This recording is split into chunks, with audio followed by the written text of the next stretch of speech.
आइए प्रारंभ करते हैं। जो धर्म सुधार आंदोलन में हम लोगों ने चर्चा किया था पिछले क्लास में, जैन धर्म और बौद्ध धर्म के बारे में पूरा हम लोगों ने पढ़ लिया।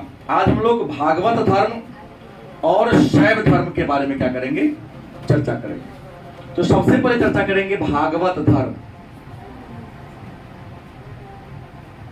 भागवत धर्म, इसका अन्य नाम है वैष्णव धर्म। भागवत धर्म अन्य नाम क्या है, वैष्णव धर्म। अब पहला प्रश्न होगा कि भागवत धर्म है क्या, भागवत धर्म कहते किसे हैं। तो भागवत धर्म उस धर्म को कहते हैं जिस धर्म के जो मुख्य देवता हैं वो भगवान विष्णु। मतलब वह धर्म जिसकी जो सबसे प्रमुख जो भगवान है वह विष्णु है। तो विष्णु से संबंधित धर्म को हम भागवत धर्म या वैष्णव धर्म के नाम से जानते हैं। भागवत धर्म को प्रारंभ में भगवान कृष्ण को केंद्र बिंदु माना गया। प्रारंभिक समय में भागवत धर्म में भगवान कृष्ण को ही केंद्र बिंदु माना गया और भगवान कृष्ण को कृष्ण बाद में कहा गया। इनको पहले वासुदेव कहा जाता था। क्या कहा जाता था, वासुदेव, क्योंकि कृष्ण के जो पिता थे उनका नाम था वासुदेव और माता का नाम था देवकी। पिता कौन थे, वासुदेव, माता कौन थी, देवकी। चूंकि पिता वासुदेव थे तो प्रारंभ में इन्हें भगवान कृष्ण को भी वासुदेव ही कहा जाता था और इन्हीं वासुदेव के द्वारा एक नया धर्म का प्रतिपादन किया गया। उस नया धर्म का नाम पड़ गया भागवत धर्म और यही भागवत धर्म आगे चलकर वैष्णव धर्म के रूप में परिवर्तित हो गया। मन में एक प्रश्न होगा कि वासुदेव के बारे में चर्चा सबसे पहले किस पुस्तक में है, या भागवत धर्म के बारे में जानकारी हमें सबसे पहले किस पुस्तक में मिलती है। तो पुस्तक में अगर हम वेद की बात कर लें तो वेद में हो जाएगा, तो ऋग्वेद हो जाएगा। लेकिन ऋग्वेद को छोड़कर अगर अन्य बात करें तो एक पुस्तक है अष्टाध्यायी, जिसकी रचना किसने किया है, पाणिनि के द्वारा लिखा गया पुस्तक अष्टाध्यायी में सबसे पहले वासुदेव के बारे में या भागवत धर्म के बारे में विस्तार से देखने को मिलता है। लेकिन वासुदेव के बारे में जानकारी हमें ऋग्वेद में देखने को मिलती है। अब है कि भागवत धर्म की स्थापना कब हुई।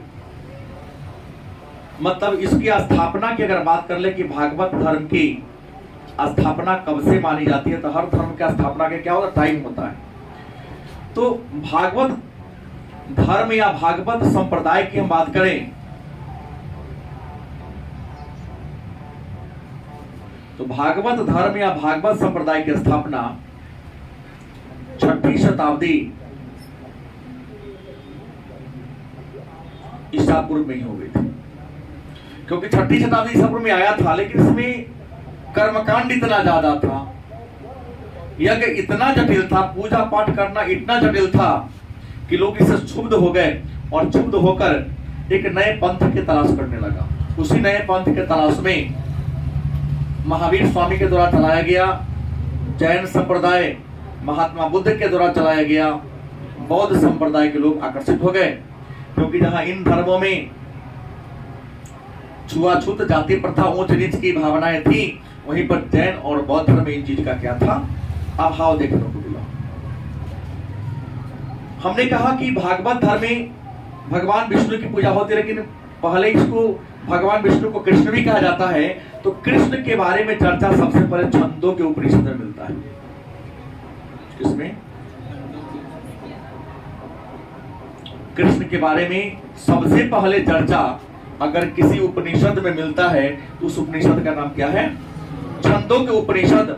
और छंदों के उपनिषद में कहा गया है ये जो कृष्ण थे, कृष्ण, इनके माता का नाम देवकी और पिता का नाम वासुदेव। और इनके गुरु की बात करें तो इनके गुरु का नाम था अंगिरस। क्या नाम था? मतलब छंदों के उपनिषद में इस बात का उल्लेख है कि कृष्ण के माता कौन थी? पिता कौन थे? गुरु कौन थे? अंगिरस। और वहीं पर लिखा गया है कि भगवान कृष्ण के कबीला, किस कबीला में इनका जन्म हुआ था? तो इनका जन्म वृष्णि कबीला में हुआ था। किस कबीला में? वृष्णि कबीला में भगवान कृष्ण का क्या हुआ था? जन्म हुआ था। पतंजलि का नाम आपने सुना होगा, जिन्होंने योग दर्शन का प्रतिपादन किया, योग शास्त्र नामक पुस्तक लिखा, अष्टांग मार्ग का उपदेश दिया था। किन्होंने? पतंजलि ने। नहीं, और पतंजलि की जो सबसे प्रसिद्ध पुस्तक है कौन है? महाभाष्य। तो पतंजलि ने एक महाभाष्य नामक पुस्तक लिखी है और पतंजलि ने अपनी पुस्तक महाभाष्य में लिखा है कि वासुदेव कृष्ण और कंस के बीच संघर्ष हुआ था। मतलब कृष्ण तथा कंस के बीच जो संघर्ष हुआ था, संघर्ष, इस संघर्ष के बारे में चर्चा, हाँ, कंस मामा के बारे में चर्चा किस पुस्तक में मिलता है? और महाभाष्य के लेखक कौन है? कहा जाता है कि कंस इतना अत्याचार किया था कि कृष्ण के जो अन्य 7 भाई बहन थे, फिर 6, एक तो लड़की थी, जन्म लेते ही मार दिया था। तो कृष्ण स्वयं आए मथुरा में और कंस का क्या किया था? संहार किया था। कैसे कैसे मारा, उन सारे बातों का उल्लेख पतंजलि के द्वारा लिखा गया पुस्तक महाभाष्य में। कहा जाता है कृष्ण के एक बड़े भाई थे, कृष्ण के बड़े भाई, आप लोगों का नाम पता होगा, नंदिनी। कृष्ण के बड़े भाई का नाम क्या है? बलदेव या बलराम। क्या नाम है? बलदेव। इनको बलराम भी कहा जाता है, लेकिन बलदेव और बलराम से अलग एक नया नाम जान लीजिए। इनका शुद्ध नाम है शंकरसन। क्या नाम है?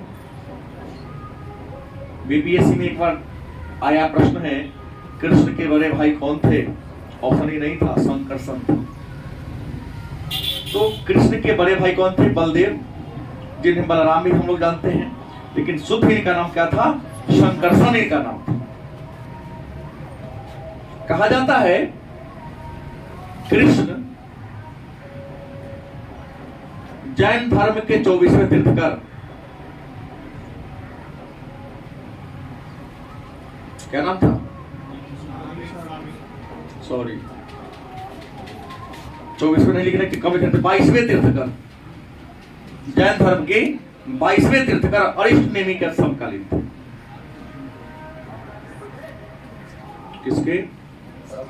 अरिष्ट नेमि के समकालीन।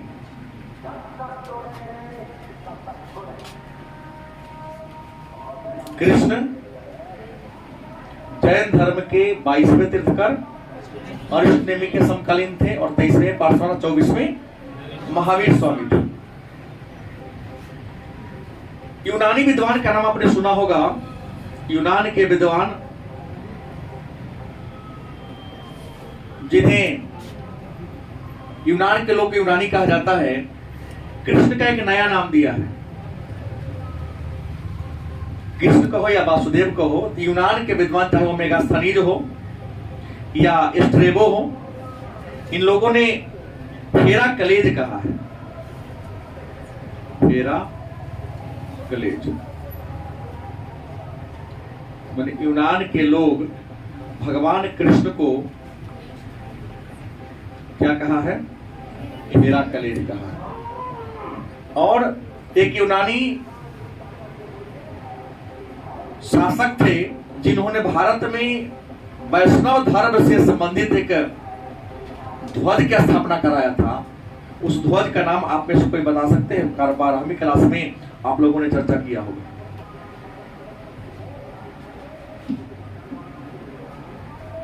वैष्णव धर्म यूनानी था, लेकिन भगवान विष्णु के सम्मान में उन्होंने एक स्तंभ लगवाया था,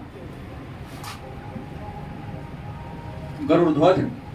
हेलियोडोरस का वेशनगर, याद आया ना? जहां भी हो, इससे मतलब नहीं है, लेकिन यूनानी होकर भी उन्होंने स्तंभ लगवाने का काम किया है। एक परंपरा कहता है, परंपरा के अनुसार कृष्ण का जन्म मथुरा में हुआ था। मतलब कृष्ण का जन्म कहाँ हुआ था? मथुरा में। कहा? जेल में हुआ था। क्योंकि कृष्ण के माता का नाम था देवकी,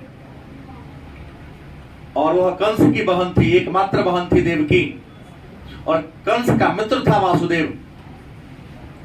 कंस अपने बहन देवकी से बहुत प्रेम करता था। उसे पता चला कि हमारी बहन, हमारे मित्र वासुदेव से प्रेम करती है। दोनों को क्या करा दिया? विवाह करा दिया। और बड़ी हर्ष के साथ अपनी बहन और मित्र कहो या बहनोई कहो, शादी के बाद वो रथ पर बैठाकर उसके घर क्या करने जा रहा था? छोड़ने जा रहा था, पहुंचाने जा रहा था। उसी समय भविष्यवाणी हुई थी कि कंस, कि तुम जिस बहन से इतना प्रेम करते हो, इसी देवकी का 8वां संतान तुम्हारी क्या कर देगा? हत्या कर देगा। उसी के हाथों तुम्हारी क्या होगी? मृत्यु होगी। कृष्ण कंस इन बातों पर थोड़ा सा चौंका, फिर लगा कि किसकी औकात के हमको मार देगा, मेरा भगना मुझे तो नहीं मारेगा। फिर उसके मन में बात आई अपनी, कैसा करते चाहिए कर बेटा, हमको मार देगा, इस समय इतना प्रेम करता हूं। क्रोध आ गया उसे, लगा उसी समय उसको दबाने की न रहेगा, बांस न बाजे की बांसुरी, लगा अपनी बहन देव को कोई मार देने। इकरा मार देंगे, नहीं 8वां बेटा होगा ना, हमको क्या करेगा? मारेगा। क्योंकि वासुदेव की वह पत्नी हो चुकी थी। उसने कहा कि एक बार इसको तो माफ कर दो, हम पर भरोसा है। रिश्ते वाला भरोसा ना हो, मित्रता का भरोसा तो है, जो मैंने कभी तोड़ा नहीं है। जिस दिन हमारा 8वां संतान होगा, मैं तुम्हारे हाथ में आके उसे क्या कर दूंगा? सौंप दूंगा। तुम उसकी क्या कर देना? हत्या कर देना, और अपने जीवन की रक्षा करना। लेकिन कहा जाता है नारद मुनि थोड़ा सा यहाँ के चुगलाई कर दिए, क्योंकि उन्हें तो कंस को हत्या करवाना था किसी न किसी तरह से। जब तक अधर्म का गगरी पूरा भरेगा नहीं, तब तक धर्म का प्रादुर्भाव होगा नहीं। कोई धार्मिक व्यक्ति आएगा नहीं, और जब तक कोई धार्मिक व्यक्ति नहीं आएगा, तब तक अधर्मी मरेगा ही नहीं। क्योंकि गिन दिए कि 8वां बेटा मारेगा, 8 वो लकीर खींच दिया। कौन खींच दिया? नारद। कंस को कहा गिनो, 1 2 3 4 5 6 7 8। कब इन्हें से गिनो? अब अजय की तरह वो था कंस, गिनने से 1 2 3 4 5 6 7 8। अब बताओ, इन्हें से गिना तो ये 8वां गया, उन्हें से गया तो ये 8वां आया। अब बताओ, अब 8वां ये है कि ये तू कहना जानेगा?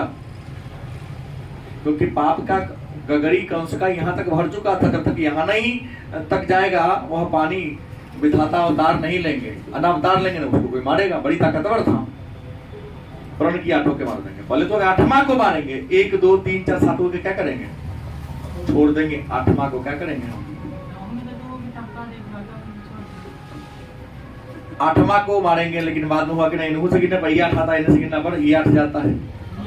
यादववंशी था। रियल में भी भगवान कृष्ण यादव कुल में पैदा लिए थे। कमेंट में नहीं बोला हूँ, सही बोला हूँ, ये नहीं कि अजय को मैं आधार लेके बोल दिया। तो 8वां पुरा दिया। कंस ने क्या किया, अपने बहनोई और बहन दोनों को जेल में, कारागार में बंद कर दिया, और कारागार में चौकसी बहुत टाइट कर दिया कि अपने से खोल के बाहर निकल भी, जब भी बच्चा उसका होता, कंस जाके वहां पर क्या कर देता, हत्या कर देता। लेकिन जब 7वां नंबर संतान हुआ, तो 7वां नंबर संतान जो संकर्षण या बलराम थे, उन्हें लगा कि पेट में बच्चा है, लेकिन अचानक वहां से बच्चा का क्या हो जाता, लोप हो जाता है। और वासुदेव की एक अन्य पत्नी थी, नाम था रोहिणी, उसके गर्भ में माया से स्थापित कर दिया जाता है। दयादी वाला बात एक नहीं याद रहेगा। रोहिणी के गर्भ में क्या कर दिया, स्थापित कर दिया गया, और समय पूरा होने पर रोहिणी के गर्भ से एक बच्चा पैदा होता है, जो इतिहास में संकर्षण, जिसको हम बलराम या बलदेव के नाम से जानते हैं। 8वां संतान हुआ, भगवान कृष्ण अवतार लिए माता देवकी के गर्भ से। लेकिन जन्म लेते ही सारे द्वारपाल अपने आप नींद से सो गए, सारा गेट अचानक खुला। डर था वासुदेव को लेके जाएंगे, कन्हैया को मार देगा। टोकरी में रखे ले चल गए, कहा, वृंदावन, नंद बाबा के पास, सॉरी गोकुल में लेके चले गए। गोकुल में लेके चले गए। वही दिन नंद बाबा की पत्नी भी बच्चा एक दी थी, लेकिन वह क्या थी, लड़की थे, लड़का था। दोनों का क्या हुआ, अदला बदली हुआ। लड़का को वहां रख दिया, लड़के को उठा यहाँ आया तो गेट खुले था, बंद हो गया। जब अंदर बंद हो गया गेट, अपने आप सब खुला। बच्चा चिल्लाने की आवाज, एक हंस आया, अरे भविष्यवाणी तो लड़का के किया था, ये लड़की के ना हो गई। फिर देखा कि 8वां है, लड़का हो लड़की, हमें क्या करना है, हमें तो मारना ही है। लेकिन जैसे मारना चाहा, लड़की उसके हाथ से फिसल गई। और वो तो कोई देवी थी ना, विंध्याचली माँ, विंध्याचली देवी था, विंध्याचली माता जिसको कहते हैं। कहा कि तू हमको काहे मार रहा है, तुम्हारे मारने वाला जहां जाना था वहां पहुंच गया। वहां से तुम अपना उल्टी गिनती काउंटडाउन शुरू करो। इन सारी बातों का उल्लेख आपको पतंजलि के महाभाष्य में भी लिखा है, और कृष्ण के बारे में और भी चर्चा आपको वायु पुराण में देखने को मिलता है। तो हमने कहा परंपरा के अनुसार भगवान कृष्ण का जन्म मथुरा में किस कुल में हुआ था, तो यादव कुल में हुआ था। किस कुल में, यादव कुल में हुआ था। और आपको बता दें, मथुरा जिस महाजनपद में पड़ता है, आपको यादव को नाम पता होगा, सूरसेन। क्योंकि सूरसेन महाजनपद की राजधानी कहाँ थी, मथुरा थी। नहीं भाई, दूसरा कोई था। तो सूरसेन महाजनपद की राजधानी कहाँ थी, मथुरा थी। अब है कृष्ण के बारे में मैंने पहले कह दिया कि किस कबीला के थे। अब कृष्ण के बारे में थोड़ा सा एक और नाम लेके चलेंगे कि वृष्णि कबीला में कृष्ण का क्या हुआ था, जन्म हुआ था। इस वृष्णि कबीला में हमने कहा, जो वृष्णि कबीला है,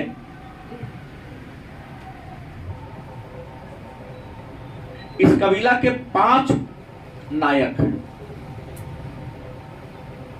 यदुवंशियों में वृष्णि कबीला में अगर बड़े नायक की बात करें, बड़े देवताओं की बात करें, बड़े नेतृत्वकर्ता की बात करें, तो कितने हुए, 5 बड़े बड़े नायक हुए। उसमें जो सबसे बड़े नाम वीर हुए, नायक मैंने वीर कह सकते हैं, इसको हम नायक को कह सकते हैं, वीर पुरुष पैदा हुए वृष्णि कबीला में। पहला आ जाएगा संकर्षण। कौन था, संकर्षण। संकर्षण कौन था, बलदेव या बलराम, जो उम्र में भगवान कृष्ण से क्या थे, उनके बड़े भाई थे। दूसरा की बात करें, और इनके माता का नाम क्या था, मैंने पहले कहा दिया, रोहिणी, क्योंकि रोहिणी के गर्भ से इनका क्या हुआ था, जन्म हुआ था। ठीक है। दूसरे अगर महापुरुष की वीर की बात करें, कि वृष्णि कबीला का दूसरा सबसे बड़ा वीर कौन हुआ, तो दूसरा जो वीर हुआ वह कृष्ण हुए। कौन हुए? कृष्ण के बारे में बताने की जरूरत नहीं है, क्योंकि पिताजी का नाम वासुदेव, माता का नाम क्या है? देवकी, क्योंकि कृष्ण देवकी के गर्भ से जन्म लिया था। तीसरी अगर हम वीर की बात करें तो था प्रद्युम्न। कौन था? प्रद्युम्न। यह कृष्ण के बेटा थे। कौन थे? कृष्ण व रुक्मिणी। किसके? क्योंकि रियल में भगवान कृष्ण का विवाह राधा तो उनके प्रेमिका थे, रुक्मिणी से इनका विवाह हुआ था। तो कृष्ण और रुक्मिणी के जो पुत्र है प्रद्युम्न, ये वृष्णि कबीला का तीसरा बड़ा क्या हुए? नायक हुए। चौथा है सांब। चौथा कौन है? शांब। बात समझ गए? और सांब जो है वह कृष्ण और जामवंती के पुत्र थे। पिता कौन? कृष्ण और जामवंती, जामवंत की बेटी। जामवंत बहुत वीर था, ब्रह्मा का मानस पुत्र था जामवंत। जो राम और रावण के बीच जब लड़ाई हुआ था, राम और रावण के बीच लड़ाई हुआ था, तो उसमें सेना के रूप में काम किया था। लेकिन ये देखा कि सुनते हैं कि राम मर्यादा पुरुषोत्तम है। राम क्या है? मर्यादा पुरुषोत्तम है। आइए रावण से तीर धनुष से लड़ रहे तो लड़के एक हम एक बार में रावण को हरा देंगे। ऐसा कहा जाता है कि तो पूरी पृथ्वी को प्रलय करने का अकेले उठाने की क्षमता थी किसके पास? जामवंत जी के पास। जामवंत के मन में भ्रम उठ गया कि जो राम जिसको हम कहे राम रियल में है नहीं, ऐसा के कौन है? सब बाना इनका हेल्प कर रहा था, वो हेल्प कर ले रहे हैं।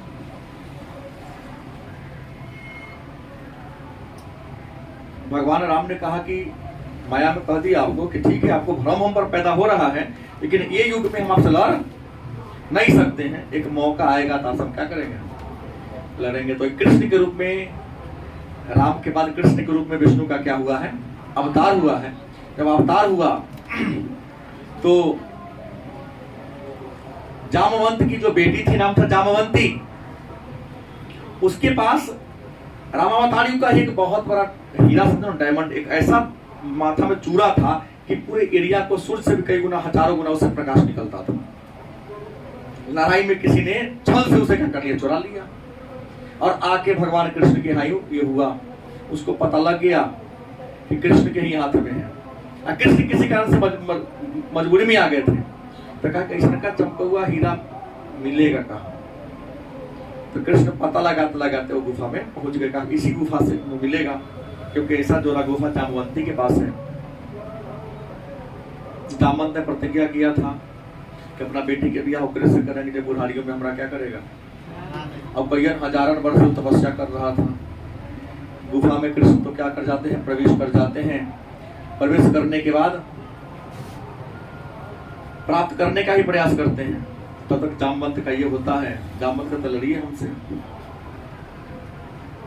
लेकिन लड़ते लड़ते जामवंत किसी से हारा उरा नहीं था, कभी पटकाया भी नहीं था। लेकिन जय बार हारा, मल युद्ध हुआ, हर बार जामवंत क्या होता था? प्रारंभ में जीता, लेकिन पराजित हो जाता था। जामवंत को हम प्रश्न किया कि आप रियल में है कौन? कि आज तक हम इस धरती पर कोई भी हमको हरा नहीं सका, लेकिन अब हरा हमको इसे दिए क्योंकि मेरा शरीर तो वज्र के समान। तो कहा कि तुम्हारा जो मन था ना लड़ने का, हम वही उस युग के कौन है? राम है। तुम्हारा इच्छा पूरा करने के लिए हम आए। तो कहा कि आप ही राम हैं, इसलिए कि जो बेटी से ब्याह कर लीजिए, क्योंकि आपसे योग्य हमारे पुत्री के लिए कोई हो नहीं सकती है।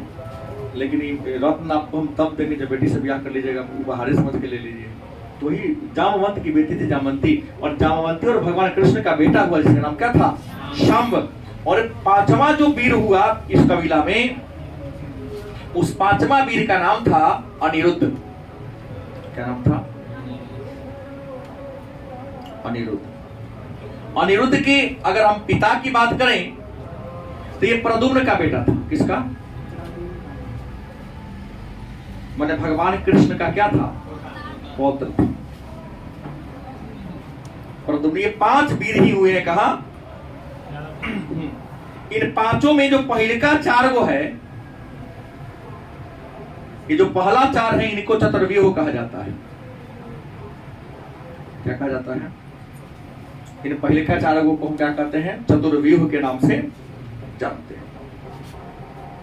अब प्रश्न है, भागवत धर्म की विशेषता की बात करें तो आपको पता है कि भागवत धर्म की अगर हम विशेषता को ले ले तो विशेषता है अवतारवाद। क्या विशेषता है? भागवत धर्म की विशेषता क्या है? अवतारवाद। क्योंकि हमने पढ़ा है पहले भी कि भगवान विष्णु ने धरती पर जब जब अत्याचारियों का आतंक बढ़ा है, अलग अलग रूप में या अलग अलग रूप धारण करके पृथ्वी पर क्या हुए हैं, आए हैं और अत्याचारियों का क्या किए हैं, दमन किए हैं या सर्वनाश किए हैं। गलत सही? तो विष्णु की अवतारवाद सबसे प्रमुख विशेषता है और वैष्णव धर्म का सबसे प्रमुख ग्रंथ है श्री मद भागवत गीता। ये भागवत धर्म या वैष्णव धर्म का सबसे प्रधान पुस्तक है और गीता को वेद व्यास ने संस्कृत भाषा में लिख दिया। क्या इसमें 18 अध्याय 700 श्लोक हैं और आपको बता दें 1785 में चार्ल्स विल्किंस ने अंग्रेजी भाषा में क्या किया था, अनुवाद किया था। तो भागवत धर्म की सबसे विशेषता है अवतारवाद और भागवत धर्म के प्रमुख किताब है भागवत गीता। इसको वेद व्यास ने संस्कृत भाषा में लिखा। 18 अध्याय 700 श्लोक 1785 में चार्ल्स विल्किंस ने इस अंग्रेजी भाषा में अनुवाद किया। गीता की अवतार की बात करते हैं तो गीता में लिखा है कि विष्णु के 24 अवतार हैं, लेकिन मत्स्य पुराण की बात करें तो मत्स्य पुराण में विष्णु के कितने अवतार हैं? 10 अवतार। तो श्रीमद् भागवत गीता में विष्णु के कितने अवतार हैं? 24। लेकिन रियल में अगर मत्स्य पुराण की बात करें तो मत्स्य पुराण में भगवान विष्णु के 10 अवतार हैं और यही 10 प्रमाणिक है। पहला जो अवतार है इसका नाम है मत्स्य। दूसरा कौन है? कूर्म या कच्छप। तीसरा है वाराह या शुकर। क्या जी? चौथा जो अवतार है उसका नाम है नृसिंह। नहीं, 5वां है बावन। छठा जो अवतार है परशुराम। 7वां राम। 8वां जो अवतार है कृष्ण। 9वां अवतार है बौद्ध या बुद्ध लिखो।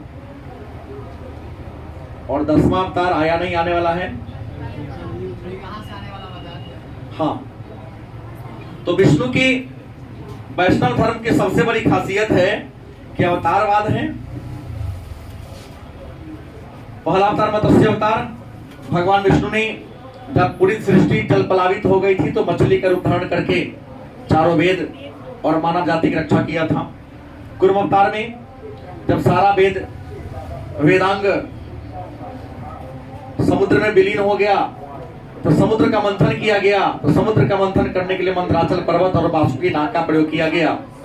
मंदराचल पर्वत छोटा पड़ रहा था तो समुद्र के तलहटी में जाकर बैठ के भगवान विष्णु कछुआ का धारण करके उन्हीं के पीठ पर मंदराचल पर्वत को रख के वासुकी नाग की सहायता से समुद्र का मंथन किया गया। 14 प्रकार के रत्न निकले था, उसमें अमृत भी निकला था, विष भी निकला था, उच्चै श्रवा घोड़ा, इरावत हाथी निकला था, शंख निकला, लक्ष्मी। क्या जी? 14 प्रकार के रत्न निकले थे। वराह अवतार में चर्चा हमने किया है कि एक राक्षस था हिरण्यकश्यपु। हिरण्यकश्यपु ने ब्रह्मा को साधना किया, ब्रह्मा की साधना करके उनसे वरदान ले लिया था। पहले तो वो अमर होने का वरदान मांगा था, लेकिन ब्रह्मा कहा भाई मैं ही अमर नहीं हूं, मैं तुम्हें अमरता का वरदान कहां से दूं। फिर भी ब्रह्मा से हिरण्यकशिपु, राजा का नाम क्या था? हिरण्य कश्यपु या हिरण्याक्ष, ब्रह्मा से वरदान ले लिया कि न दिन में मरे, न रात में मरे, न धरती पर मरे, न आकाश में मरे, न दिन में मरे, न रात में मरे, न अस्त्र से मरे, न शस्त्र से मरे। इस प्रकार के वरदान ले लिया था। और ऐसा वरदान लेकर के वह पृथ्वीवासियों को परेशान करना शुरू कर दिया। उसने तो पहली बार सोचा कि पृथ्वी को ही नरक में, हम पूरा नरक से फैला देते हैं कि लोग यहाँ परेशान होकर के हम जैसा चाहेंगे वैसा करें। उत्पात मचाने लगा। तो भगवान विष्णु सुअर का रूप धारण कर लिए, पूरे पूरे मुंह बड़ा में पृथ्वी को दबा लिए और पृथ्वी को नरक में जाने से क्या किया, बचाया। अंत में हिरण्यकश्यपु को दंडित करने के लिए भगवान विष्णु नरसिंह का रूप धारण किए, क्योंकि इसने वरदान लिया था कि न नर से मरे, न नारी से मरे, न अस्त्र से मरे, न शस्त्र से मरे। और इनके घर में, हिरण्यकश्यपु के घर में भगवान विष्णु के अन्य भक्त प्रहलाद को जन्म दे दिया। हमेशा हिरण्यकशिपु के विरुद्ध में ही रहता था प्रहलाद। अंत में प्रहलाद को मारने के लिए हिरण्यकशिपु ने स्वांग रची। सायंकाल का बेला था, भगवान विष्णु का गर्दन हो गया शेर का, शरीर हो गया इंसान का, मतलब कॉम्बो बन गए। क्योंकि उसने कहा था नर से मरे ना नारी से मरे, और नर राक्षस की जगह था। तो नृसिंह नर और सिंह का रूप धारण करके आ गए और बड़े बड़े नाखून से इसका सीना चीर कर मार दिया। 52 अवतार। राजा बलि दैत्यों का एक राजा था जो बड़ा ही दानशील था। उसने अपने साधना के बल पर, तपस्या के बल पर, पूजा पाठ से इंद्रलोक को भी हिला दिया था। हाँ, प्रहलाद का पोता था, सही बोला आपने। क्या बोले? सोच के आया था कि आज हमारे पूर्वजों की पढ़ाई होगी तो आज मैं सीख रहा हूं। ठीक बोला, गलत नहीं बोले यार। उसका पोता था, इसको अन्यथा नहीं लेना है। पूरा यदुवंशी पूरा याद रख ले हैं। हम तो कृष्ण को ही लेके चल रहे थे। हाँ, अपना कुल के लोग हैं। बड़ा दानी थे। कौन? राजा बलि। उनसे जो मांग लो आपको दे देते। कितना दान किया कि इंद्र का तख्ता चरमराने लगा कि अगर कुछ नहीं होगा तो बलि ही अब इंद्र के कुर्सी पर क्या हो जाएगा, धर्म क्या शान का राज करेगा। भगवान विष्णु बन गए बौना, छोटा। रेयान तुमसे भी छोटा बन गया और बलि के सामने गए, कहा कि हमको 3 डेग घर बनाने के लिए क्या दो, जमीन दो। बलि सोचा कि क्या दिक्कत है, दे देते हैं। बलि पूजा पर बैठा हुआ था। पंडित जी ने कहा, बलि तू ठगा जाएगा, सामने है ना कोई ब्राह्मण नहीं है, क्योंकि यह तेज आम आदमी के चेहरा पर नहीं होता है। तो कहा कोई बात नहीं है। अरे भीखो मांगे कौन आया था, भगवान नहीं आए। नहीं, अगर इनके हाथ हम पराजित हो जाते हैं तो हम तो धन्य पाएंगे अपने आप को। कहा कि माप लीजिए, जेने से मने तेने से माप लीजिए। एक डेग में आकाश, दूसरे में धरती, तीसरा कहां पुराएगा तो सूत गया। क्योंकि पताल में जाने के लिए कुछ जगह सहारा चाहिए ना, उस शरीर को ही नाप लिया। परशुराम, धरती पृथ्वी पर क्षत्रियों का उत्पात मच गया। और क्षत्रिय का काम है छत्र धारण करके कमजोर और सहाय की सहायता करना। लेकिन ये लोग लगे नहीं होता, ताकत पा करके थोड़ा परेशान करने लोगों को। तो भगवान राम फरसा लेके जन्म ले लिए, नाम पड़ गया परशुराम। परशु माने फरसा होता है राम। और 21 बार पूरे पृथ्वी पर क्षत्रियों को क्या किए, राम नाम सुनबे किए होंगे कि रावण का, कुंभकर्ण का अत्याचार बढ़ गया। चंद्रमा भी गलती कर दिया था, क्योंकि गौतम ऋषि की पत्नी अहिल्या वही ना, बड़ी सुंदर थी। उसके सतीत्व को तोड़ने के लिए गौतम मुनि का एक प्रतिज्ञा था कि हम प्रतिदिन सूर्योदय से पहले गंगा में स्नान करने जाते हैं। चंद्रमा बन गया मुर्गा, किसी को बना दिया मुर्गा, इंद्र को मुर्गा बना दिया। और इंद्र को मुर्गा बना दिया कि अब हर 30 मिनट पर घंटी बाग दे दीजिएगा। 12 बजे रात में मुर्गा की तरह बोल दिए। हाँ, चंद्रमा भी गया था कि ऋषि गौतम लेने जाएंगे, हमारा घर में घुस जाएंगे, अब पत्नी बड़ा सुंदर है। मैंने मन में थोड़ा सा गड़बड़ी आ गई। मुर्गा का तबाग इंद्र दे दिया। ऋषि निकले, स्नान करने चले गए, गंगा में स्नान करने गए तो गंगा माता वहां प्रकट हुई। कहा कि बेटा इतना भोर अब सुबह आ गई, तब 2 पहर रात बजा है, अभी सुबह होने में तो 6 पहर दे रहे अभी, तुम्हारे साथ कोई छल किया है, जाओ अपने घर के देखो। तो गए तो देखे कि हमारे घर से कोई पुरुष निकल रहा है। आए, सोचे समझे नहीं, अपने पत्नी को श्राप दे दिए कि तुमको पता नहीं चला। कहा कि हमारा कोई दोस्त कोई आया है, मुझे पता भी नहीं चला, जाओ पत्थर हो जाओ। उन्हीं के रूप धारण करके चंद्रमा उनके घर में घुस गया था।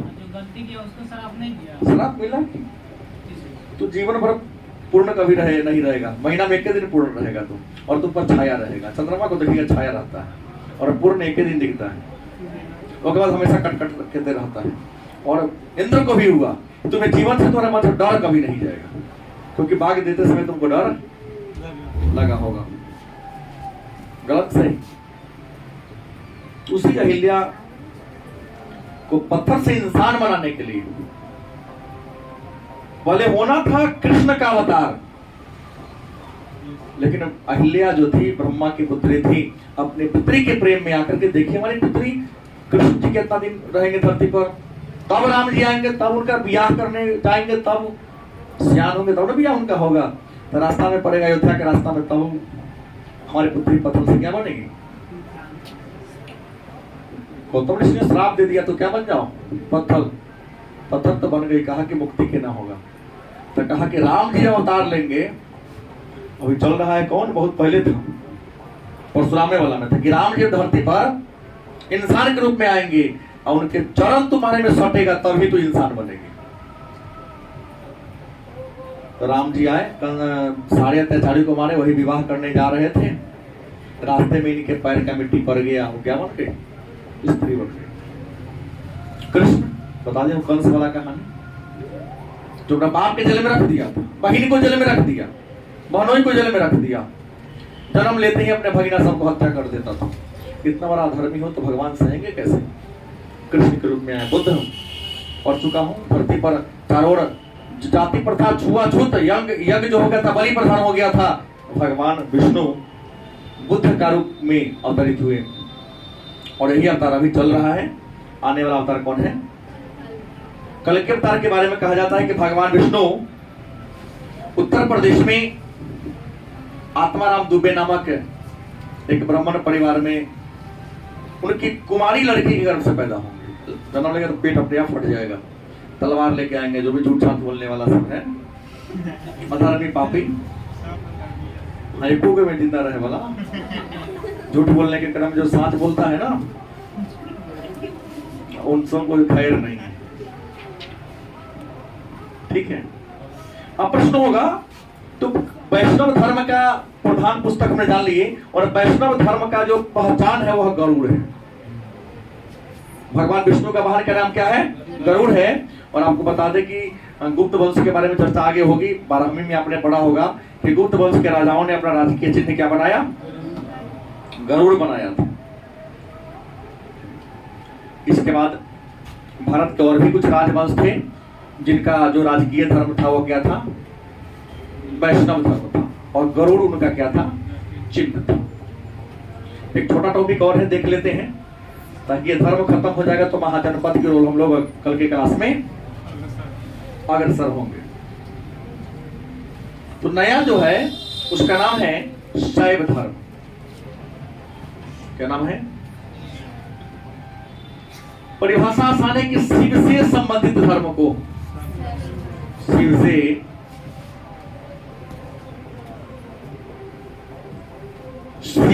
संबंधित धर्म को क्या कहते हैं, शैव धर्म कहते हैं। और आपको बता दें कि अन्य धर्मों में सबसे अगर कोई प्राचीन धर्म है जो शैव धर्म है, क्योंकि शैव धर्म का प्रधान हमको प्रमाण सबसे पहले सिंधु घाटी सभ्यता में मिलता है, क्योंकि सिंधु घाटी सभ्यता में हाँ पत्थर पर मिला है ना, पशुपति शिव की पूजा लोग उस समय के करते थे। लेकिन जो शैव धर्म है कई भागों में बटा हुआ है। शैव धर्म के लोग अलग अलग विचारधाराओं में बटा हुआ है। एक विचारधारा का नाम है पाशुपत, क्या नाम है? पाशुपत है। और यह शैव धर्म का सबसे पुराना संप्रदाय है और इसके संस्थापक कौन है? लकुलिश। यह शैव धर्म का सबसे पुराना संप्रदाय है, पाशुपत संप्रदाय। भगवान शिव को पशु के रूप में ये मानते हैं और इसी पशुपत संप्रदाय का प्रधान देवता है कहाँ? काठमांडू, पशुपति महादेव। इस पशुपत संप्रदाय के संस्थापक कौन है? लकुलिश हैं। और कुछ लोगों का कहना है ये जो लकुलिश हैं ये शिव का 28वां अवतार है। 28 मैंने मानता है कि नहीं, शिव तो एक ही है, अनादि अनंत है, लेकिन एक ही। और दूसरा जो है शैव धर्म का संप्रदाय, उसका नाम है कापालिक। क्या नाम है? कापालिक। कापालिक का नाम है कालमुख। क्या नाम है? काल के समान मुख हो जिसका, उसको कालमुख कहते हैं। और इसका विकास 10वीं से 13वीं शताब्दी के बीच हुआ था। कब हुआ था? 10वीं से 13वीं शताब्दी के बीच हुआ था। और ये भगवान शिव की पूजा भैरव के रूप में करते हैं। कुत्ता, ये शिव को भैरव के रूप में क्या करते हैं? पूजा करते हैं। कुत्ता को लोग मारेगा नहीं, पूजा करेगा। माने भैरव को ये शिव का क्या मानते हैं? प्रतीक मानते हैं। कुत्ता को भैरव हम लोग कहते हैं ना, कुत्ता के रूप में नहीं मारो, एक लोग कह देता है काला जो होगा, मतलब कुत्ता नहीं होता है, हाँ काला होता है। और कपाली की खासियत है मांस मदिरा सब खाएगा, देह पर चिता का भस्म लगाएगा। इंसान को भी खा जाता है ये। गले में नरमुंड धारण करेगा। और एक और है अघोरी। अघोरी भी शिव का ही एक संप्रदाय है। और ये शीतला, काली, उसके बाद पर्णगिरी, कुछ देवियां ही इनकी पूजा करता है। और जाइए तो बंगाल में ही बेटा ना मिलेगा। बंगाल में एक जगह है तारापीठ, वहां एक से बढ़कर एक तांत्रिक। तारापीठ जो माता मुहा में कई बार गया हूं, वहां कहा जाता है कि जो तारा माई है बंगाल में है, उनका जो प्रसाद बनता है जब तक लाश नहीं जलेगा और उसमें की आग से आता उनका चूल्हा ये का आग जलता है, उस पर जो पकवान बनता है उनको भोग लगता है। और मैं एक बार नहीं मानता था, लेकिन अचानक कुछ मन में नहीं होता व्याथा प्रश्न कि सामने सब पूजा कर लिया, हमको तो पूजा हुआ ही नहीं, हमको नींद नहीं आया रात में। मेरे साथ जो भी आया सबने पूजा कर लिया, हमको तो पूजा हुई नहीं। आने से क्या हो गया, इतना 100 किलोमीटर घर से आए, लाइन में लगे हम, 2:30-3 बजे निकल दिए डेरा से, भोर में निकल गए। जब भोर में निकले तो हम देखे कि दिन में तो मूर्ति का रंग अलग है, तो पूरा तो लगा कि नहीं सोना का खोल बना हुआ है और अंदर जो है सो बड़े बड़े कलकत्ता की गाड़ी सब लगा हुआ है। हम बीच में घुस गए, उन सेठों के बीच में शराब को तो चढ़ाता था, पूरा लाया खोल के चढ़ा रहा है, पंचाड़ी तो सिर्फ दे रहा है। कहा ले लो तो मोह गए, शराब है, मैं ना ना पी दो। अरे प्रसाद है माता का, लोग ये दर्शन किसी को, ये लोग सेठे लोग दर्शन करता है, आम लोग भी करता होता। ये लोग 4 बजे वाली पूजा खत्म हो जाएगा तब आम जनता के लिए खुलेगा। अब उन्हीं के आश्रम में, उन्हीं काली माता के आश्रम में एक नाम सुने होंगे, बामा खेपा का नाम सुने? अरे दुर्गा पूजा जब होता है तो काली माता की मूर्ति गिरती तो एक पुरुष एक स्त्री होगी, कभी देखे? हाँ, वो उसी के बारे में था, बामा खेपा। सबको इसको घर से निकाल दिया था। काली जी के मंदिर में रहता था, खाता पीता था, काली जी कोई माता ही मान के पूजा करता था, जो तकलीफ होता कह देता। अब एक बार की कहानी है, ये करता क्या था, अपने के उससे मांगता के लाता था, अपने खाता था, वही में से जुटका में से काली जी को भी खिलाता था। अब खाती थी। रात में इसको दिन के बाद डर लग गया कि लाइटिंग करने जाएगा। हाँ तो का मतारी है तम तो ही को पता छी पूछता ही अपन बिहार तो सबकी माँ बच्चे के मलमूत्र को साफ करते, मेरी माँ तो यही है, क्यों नहीं साफ करेगी? मंदिर में कर दिया। पुजारी लोग आया, मार पीट के क्या हो गया, उसको भगा दिया। सच्ची घटना है, कहता है लोग वहां का, कई लोगों से मैं सही कहा था। कितना साल होगा है इस घटना? 300 साल ज्यादा पहले नहीं, 300 वर्ष पहले की कहानी होगी। अब काली माता का पूजा तो हुआ, लेकिन वहां उपद्रव मचना शुरू हो गया। तो वहां के जो राजा, उनको देवी ने साक्षात्कार किया कि तोहर जो पुजारी है ना, तो हमारे पुत्र को पीटा है, जब तक वो नहीं मानेगा तब तक हम भोजन प्रसाद हम ग्रहण। हुआ कि काली माता का बेटा कौन पैदा हो गया? तो पूछो पुजारी किसको मारा? तो कहा पगलवा को तो पीटे हैं। उसको लाके बुलाया गया, उचित सम्मान उसको किया, उस दिन से पूजा पाठ हो गया। तो वहां पर बढ़ गया, तो उसका मंदिर बना हुआ है। तो ये लोग जो अघोरी लोग होते हैं, तो मंदिर में गया, मंदिर के बगल में पूरा समसाथी है, जलते रहता है लोग लाश वहां। और ऐसे ऐसे तांत्रिक है, वहां जाके सिद्धि लोग करता है। और उसी में से कुछ और आगे बढ़ जाएगा शमशान की ओर, तो कुछ तांत्रिक उसी में से लाश जल रहा है, नीचे नीचे मांस खा रहा है। अघोरी अंदर में नहीं क्या, लेकिन देखा हूं मैं इसे। बंगाल में मिलेगा, बंगाल में तांत्रिक लोग, नेपाल और बंगाल तांत्रिक का गौर है। बंगाली जो प्रचार देता है। हाँ बाबा बंगाली है ना, प्रोग्राम में बंगाली है ना। और चौथा है गोरखनाथ, नाम सुने होंगे, बाबा जोगीनाथ, योगी आदित्यनाथ, हाँ इसी संप्रदाय के हैं। गोरख नाथी, यह भी शिव का ही संप्रदाय है। और इनको कनफर योगी भी कहा जाता है। कनफर योगी भी इनको कहा जाता है। और कहा जाता है जो गोरखनाथ है, ये रियल में बंगाल के रहने वाले थे। कहाँ के रहने वाले थे? बंगाल के रहने वाले लोग थे ये। और इन्हीं बंगाल के लोगों ने गोरखपंथी संप्रदाय का विकास किया था। और जब ये लोग घर से निकल जाते हैं, तो घर से निकलते पहला भिक्षा अपने माता से ही मांगते हैं। और एक सारंगी ले लेगा, क्या ले लेगा? सारंगी बजाएगा और गांव गांव घूमेगा, क्या मानेगा? कपड़ा मांगे। 12 वर्षों तक उसे ये कर्म करना होता है। आपके मुख्यमंत्री उत्तर प्रदेश के काम किए हुए हैं। ये तो गोरखनाथी संप्रदाय के सामान्य शिष्य है, सिद्ध पुरुष है। बात तो लगता नहीं कि ना कोई लोभ लालच नहीं है। मोदी जी तो कुछ सोचने को बोलते हैं, बिना सोचने कुछ हो, डिसीजन लेने में कोई आगे पीछे नहीं है। मैं देखता हूं इनके स्टेटमेंट को। और पांचवा जो है, एक और संप्रदाय है, नाम है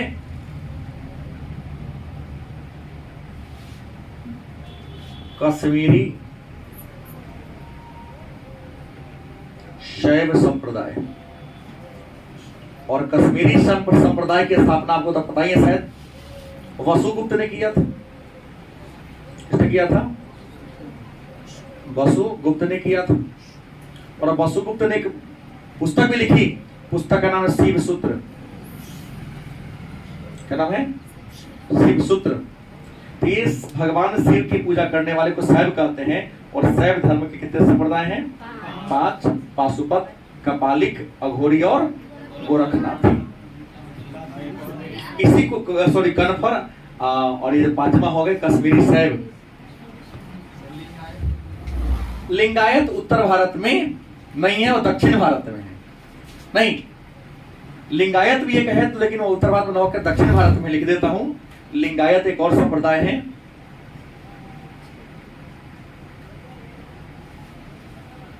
कलचुड़ी वंश के राजाओं में के दरबार में रहते थे। 12वीं और 13वीं सदी के आसपास इसका विकास हुआ था। वासव, उनका भतीजा चन्ना वासव ने स्थापना किया था इसकी। इस धर्म की खासियत है, इस धर्म के मानने वाले जो लोग हैं, वो शिवलिंग को चांदी के संपुट माने जंतर में रख कर अपने गले में क्या करते हैं? और शिव का गुणगान करने का काम करते हैं। ठीक है।